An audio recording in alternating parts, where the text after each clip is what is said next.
கர்த்தருடைய பரிசுத்த நாமத்து ஸ்தோத்திரம். இந்த நாள் தியானத்துக்கு ஆண்டவர் தந்த வசனம் சங்கீதங்கள் புஸ்தகம் 37 சங்கீதம் 37 வசனம்.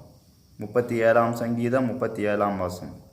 நீ உத்தமனை நோக்கி செம்மையானவனை பார்த்திரு, அந்த மனுஷனுடைய முடிவு சமாதானம். நீ உத்தமனை நோக்கி செம்மையானவனை பார்த்திரு, அந்த மனுஷனுடைய முடிவு சமாதானம். கர்த்தருடைய பரிசுத்த நாமம் துதிக்கப்படுவதாக. இந்த நாள் தியானத்துக்கு ஆண்டவர் தந்த அந்த நல்ல வசனத்துக்காக ஆண்டவரை துதிக்கிறேன், சோதரிக்கிறேன். கர்த்தர் நல்லவர், அவர் கிருபை என்றும் உள்ளது. இங்கே நாம் வாசிக்கிறோம் இந்த சங்கீதத்திலே, இந்த 37 சங்கீதம் 37 வசனத்திலே, உத்தமனை நோக்கி செம்மையானவனை பார்த்திரு, அந்த மனிதனுடைய முடிவு சமாதானம் என்று சொல்லி எழுதப்பட்டிருக்கிறது. கர்த்தருக்கு ஸ்தோத்திரம். இந்த நாளில் கூட அந்த சமாதானம் எங்கள் வார்த்தைக்கு நேராக நான் நம் ஒவ்வொருடைய கவனத்துக்கு நேராக திருப்ப விரும்புகிறேன். அப்போ இந்த கடைசி நாட்கள் கூட நாம் எல்லாருக்கும் மிகவும் அவசியமான ஒன்று சமாதானம். ஆனால் அந்த சங்கீதக்காரன் சொல்லுகிறார், யாருக்கு சமாதானம் உண்டு? உத்தமனை நோக்கி பார்க்கும்போது நமக்கு சமாதானம் உண்டு, செம்மையானவனை பார்த்திருக்கும்போது சமாதானம் உண்டு என்று சொல்லுகிறார். உத்தமனை நோக்கி செம்மையானவனை பார்த்திரு என்று சொல்லி, அந்த மனிதனுடைய முடிவில் ஒரு பெரிதான சமாதானம் இருப்பது போல நான் உங்களுக்கும் சமாதானம் தருவேன் என்று சொல்லி அந்த உத்தமனையும் செம்மையானவை நோக்கி பார்த்திருக்கும்படியாக இந்த சங்கீதக்காரன் நம்மோடு இடைபடுகிறார் இந்த வார்த்தைகள் மூலமாக. தேவனுக்கு மகிமை உண்டாகட்டும். அப்போ இந்த நாட்களில் கூட நாம் அதிகமாக நாம் விரும்புவது சமாதானம். எத்தனையோ காரியங்கள் என்ன பண்ணுறாங்க, சமாதானம் இல்லாமல் அநேக ஜனங்கள் தங்கள் உயிரை மாய்த்து கொள்கிறார்கள். தாங்கள் இந்த உலகத்தில் வாழ்வதை விட்டு விலகும்படியாக விரும்புகிறார்கள், வாஞ்சிக்கிறார்கள். அப்படியாக வாஞ்சிக்கும் போது அநேகர் என்ன பண்ணுறான், சத்ரு கட்டி கொண்டு போகிறான் பாதாளத்திற்கு. அந்த பாவத்தின் வல்லமை அப்படியாக அவர் என்ன பண்ணுகிறது, வேட்டையாடுகிறது. உலகத்தில் வாழாத வண்ணம் அந்த சமாதான குறைவு அவர்களை ஜீவனை இந்த பூமி விட்டு செல்லும்படியாக எடுத்து போடுகிறது. அப்படியெல்லாம் சத்துரு என்ன பண்ணுறான், அவன் ஜீவனை வாங்கும்படியாக சமாதானத்தை கெடுத்து அந்த ஜீவனை எடுத்துக்கொள்ளும்படியாக பல விதத்தில் அவன் பிரயாசப்படுகிறான். ஆனால் ஆண்டவரோ நமக்கு சொல்லுகிறார், நமக்கு தந்திருக்கிறார் வாக்குத்தத்தம், இதோ என் சமாதானத்தை நான் உங்களுக்கு வைத்து விட்டு போகிறேன் என்று சொல்லி. கர்த்தருக்கு ஸ்தோத்திரம். எனக்கு பிரியமான சகோதரனே சகோதரி, நமக்கு ஆண்டவர் அப்படியாக ஒரு பெரிதான வாக்குத்தத்தம் செய்திருக்கிறபடியாக நாம் என்ன செய்ய வேண்டும்?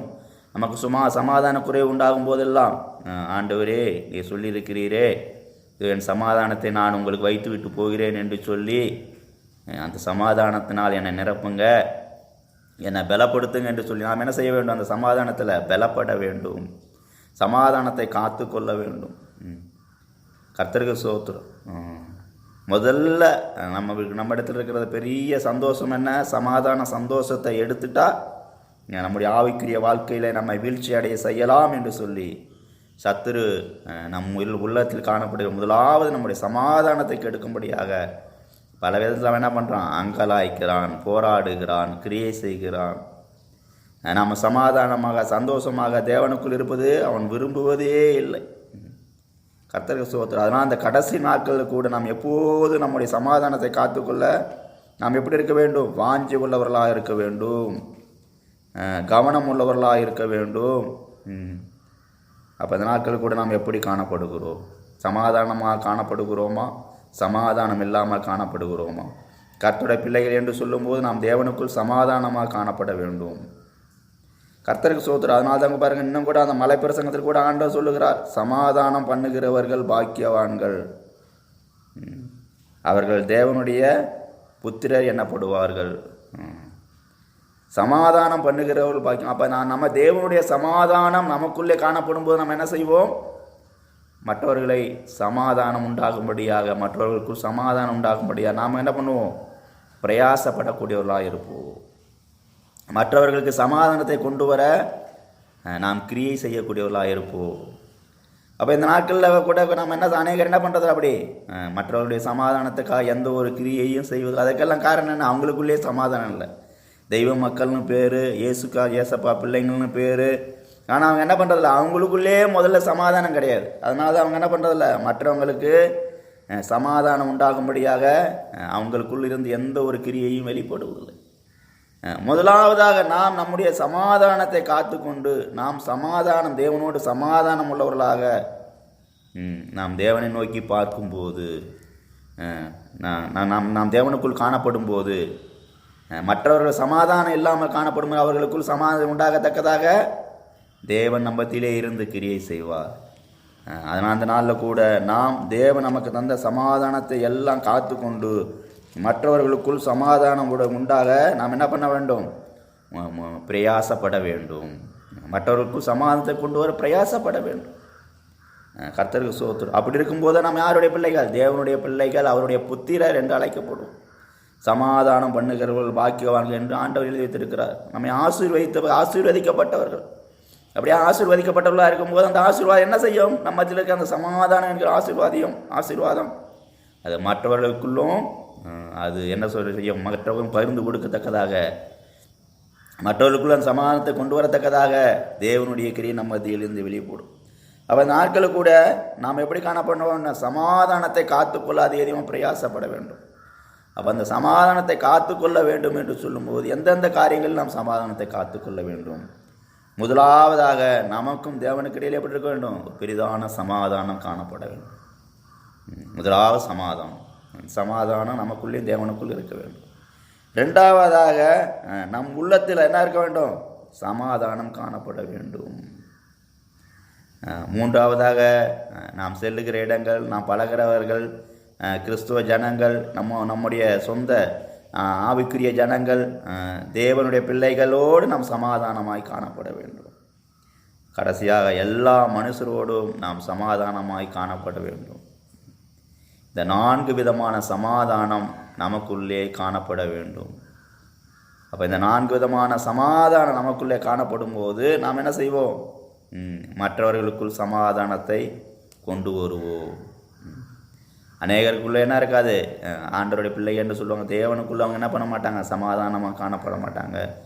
சமாதானம் இல்லாதனா அவங்க என்ன பண்ணுறதில்ல? ஜெபிக்கிறது இல்லை, வேதம் வாசிக்கிறது இல்லை, ஆண்டவரை குறித்து என்ன பண்ணுறாங்க? அவங்களுக்குள்ள ஒரு உள்ளத்தில் ஒரு சமாதானம் இல்லாமல் அவர் போல மனம் போல அவர் சொந்த வழியில் காணப்படுவார்கள். தேவனுக்கு அவங்களுக்கு என்ன இருக்காது? ஒரு பெரிய சமாதானம் இருக்காது. அதனால் ஜெபிப்பதில்லை, வேதம் வாசிப்பதில்லை, ஆராதனை பங்கெடுப்பதில்லை, அப்படியாக அவர்கள் வழியிலே போய் கொண்டிருப்பார்கள். ஆனால் அவர்கள் கேட்டால் நாங்கள் ஆண்டவருடைய பிள்ளைகள், தெய்வத்துடைய ஜனங்கள் என்று சொல்லுவார்கள். அப்போ முதலாவதாக நமக்கும் தேவனுக்கும் இடையில் உள்ள சமாதானத்தை நாம் காத்துக்கொள்ள மிகவும் ஜாக்கிரதையாக இருக்க வேண்டும். அப்போ இந்த அனுபவம் நமக்கு இந்த நாளில் காணப்படுகிறதா? நாம் எப்போதும் தேவனுக்குள் சமாதானமாக காணப்படுகிறோமா? தேவனோடு நாம் நன்றாக ஐக்கியமுள்ளவர்களாக காணப்படுகிறோமா? அப்போ இந்த காரியத்தில் எல்லாம் நாம் குறைந்து போகாமல் எப்போதும் தேவனோடு உள்ள சமாதானத்தை காத்து கொண்டு அதில் பெருக, அதில் வளர நாம் பிரயாசப்பட வேண்டும். ரெண்டாவதாக நமக்குள்ளே சமாதானம், நம் உள்ளத்தில் எப்போதும் சமாதானம் நிரம்பி வழிந்து கொண்டே இருக்க வேண்டும். சமாதானத்தினால் நிறைய எந்த பிரச்சனை வந்தாலும், போராட்டம் வந்தாலும் அதில் எல்லாம் நமக்குள்ள என்ன இருக்க வேண்டும்? ஒரு பெரிய சமாதானம் இருக்க வேண்டும். சமாதானத்தை காத்து நாம் தேவனோடு நடக்க நாம் மிகுந்த ஜாக்கிரதையாக காணப்பட வேண்டும். நமக்குள்ள உள்ள சமாதானத்தை நாம் ஒருபோதும் இழந்து போகக்கூடாது. அதனால தான் ஆண்டவர் சொன்னார், நான் உங்களுக்கு கொடுக்குற சமாதானம் உலகம் பிரகாரமாக கொடுக்குற சமாதானம் அல்ல. நான் உங்களுக்கு கொடுக்குற சமாதானத்தை ஒருவரும் உங்களுக்குள்ளிருந்து எடுத்து போட முடியாது என்று சொன்னார். அப்போ ஆண்டவர் நமக்கு தருகிற சமாதானத்தை யாருமே எடுத்து போட முடியாது. அவ்வளோ விலையேறிய சமாதானத்தை ஆண்டவர் அந்த கல்வார் சிலுவையில் சிந்தின ரத்தத்தின் மூலமாக நமக்கு பெற்று தந்திருக்கிறார். இந்த சமாதானம் நமக்குள்ளே எப்போதும் காணப்பட வேண்டும். கர்த்தருக்கு ஸ்தோத்திரம். மூன்றாவதாக ஒருவரோடு ஒருவர், தேவ ஜனங்களோடு, தேவனோடு பிள்ளைகளோடு நாம் எப்போதும் சமாதானமாக காணப்பட நாம் மிகுந்த ஜாக்கிரதையாக கவனமாக இருக்க வேண்டும். மற்ற நமக்கு விரோதமாக எழும்பும் போதும், நமக்கு விரோதமாக பேசும்போதும், நம்மளை குற்றப்படுத்தும் போதும் நம்ம என்ன செய்ய வேண்டும்? அந்த சூழ்நிலையெல்லாம் நாம் நம்முடைய சமாதானத்தை காத்துக்கொள்ள வேண்டும். அப்போ நம்மோடு கூட இருக்கிற தெய்வ ஜனங்களோடு நாம் எப்போதும் சமாதானமாக இருந்து நாம் ஐக்கியத்தை காத்து கொள்ள வேண்டும். நான்காவதாக சொல்லப்பட்டிருக்க எல்லா மனுஷரோடும் சமாதானம். இந்த காரியத்தில் தான் அநேகருக்கு என்ன பண்ணுறதில்ல? அப்படியாக ஜீவிக்க முடிவதில்லை. எத்தனையோ கஷ்டங்கள் வழியாக, பிரச்சனைகள் வழியாக காணப்படுகிறார்கள். அப்போ இந்த நாட்கள் கூட நம்ம எல்லா மனுஷரோடும் சமாதானமாக இருக்கிறோமா? இந்த நாளில் கூட நாமே ஆராய்ந்து பார்ப்போம். நாம் எல்லா மனிதரோடும் சமாதானமாக ஜீவிக்க நம்மை முழுவதுமாக தாழ்த்தி தேவனுடைய கரத்தில் ஒப்படைப்போம். ஆண்டவரே, இந்த நாட்களில் கூட நாங்கள் கூட எல்லா மனுஷரோடும் சமாதானமாக இருக்கக்கூடிய ஒரு கிருபை எங்களுக்கு தாங்க. மற்றவர்கள் எங்களை தூசிக்கும் போது, நிந்திக்கும் போது, குற்றப்படுத்தும் போது, எங்களுக்கு விரோதமாக எழும்பும் போது அவர்களை நேசிக்கக்கூடிய கிருபைகள் எங்களுக்கு தாங்கப்பா. சத்துருக்களை சிநேகிங்கள், சபிக்கிறவர்கள் ஆசீர்வதிங்கள், எங்களை துன்பப்படுத்துவர்களுக்கா எங்களை நிந்திக்கவும் ஜெபம் பண்ணுங்கன்னு சொன்னீங்கப்பா. நீங்கள் சொன்ன வார்த்தையின்படி அப்படியாக ஆண்டவரே, எங்களுக்கு விரோதமாக எழும்புவர்களுக்கு நாங்கள் ஜெபிக்கத்தக்கதாக, அவரோடு சமாதானமாக இருக்கத்தக்கதாக எங்களுக்கு உதவி செய்யுங்க என்று சொல்லி நாம் கூட ஆண்டவரை நோக்கி பார்ப்போம். நிச்சயமாகவே ஆண்டவர் நமக்கு உதவி செய்வார். அப்போ இந்த நாட்கள் கூட இன்னும் ஒரு சமாதானத்தை குறித்து எழுதப்பட்டிருக்குது. உனக்கு கிடைக்கும் இந்த நாளிலே உன் சமாதானத்துக்கு ஏற்றவைகளை நீ அறிந்திருப்பாயானால் நலமாயிருக்கும்.